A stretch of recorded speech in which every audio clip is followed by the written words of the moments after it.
What's up, guys? Welcome to your 168th Android tutorial for the new Boston. What we're going to get into, if you can't see my test package here, is OpenGL. And basically, OpenGL is going to allow us to program 3D objects within a view.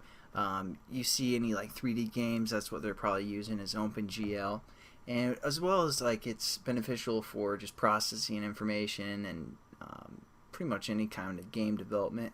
So it's pretty useful. What we're going to do is just basically develop a 3D square and have it rotate.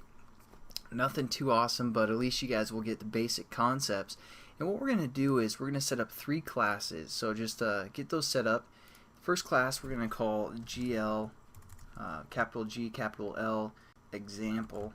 And that's going to be our main activity class. And then we're also going to create a new class called GL renderer ex, for example, and also what kind of object that we want to create. So we're going to create another class called GL, so they're all kind of close together when you guys are looking at these. GL cube maybe, since we're going to create a 3D cube, and just hit finish, and there we go. And let's get our example class all set up. Again, this is just going to say extends activity, and we got to add our imports, right click, add a onCreate method. So nothing new there. And basically when we're working with OpenGL ES for mobile development, you want to use like a surface view. If you guys remember back when we were doing a little bit of graphics earlier, we used a surface view, and it's kind of the same concept, except we're going to use a GL surface view. So we're just going to create a GL, capital G, capital L, surface view, and we're going to call this our surface, and there we go. Add our imports. And as you guys will notice, pretty much all the OpenGL objects start with this capital G, capital L. So when you guys see that, most likely you're working with a OpenGL object, just to keep that in mind. And what we're going to do is we're also going to add 2, and I should have done this when we added our onCreate method, but we're also going to add a resume method and a pause method. So just again go to source, override implement methods, and on pause, and also a on resume. So there we go. We're going to add those 2 methods.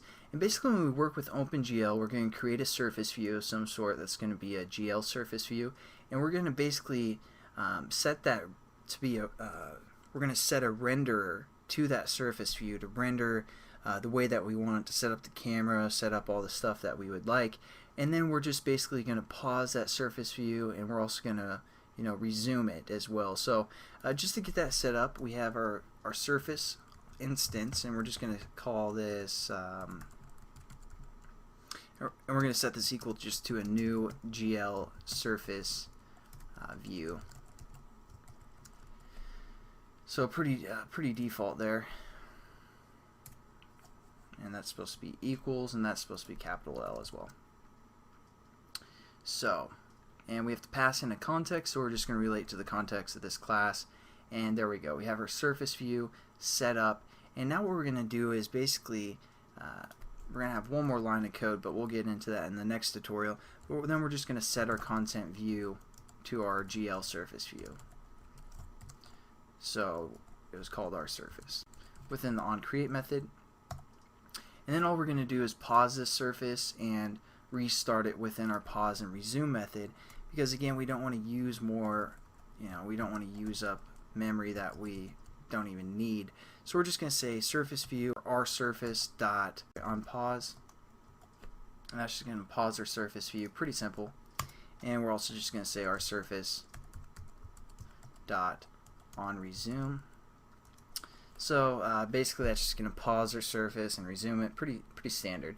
So that's the basic setup of this activity. Again, we're going to add a renderer to our surface view to handle some methods for us, but that's going to go there. But besides that, we're pretty much done with this activity. Again, you guys can keep this open for the future tutorials when we add that renderer in, and these are the 3 classes that we're going to work with.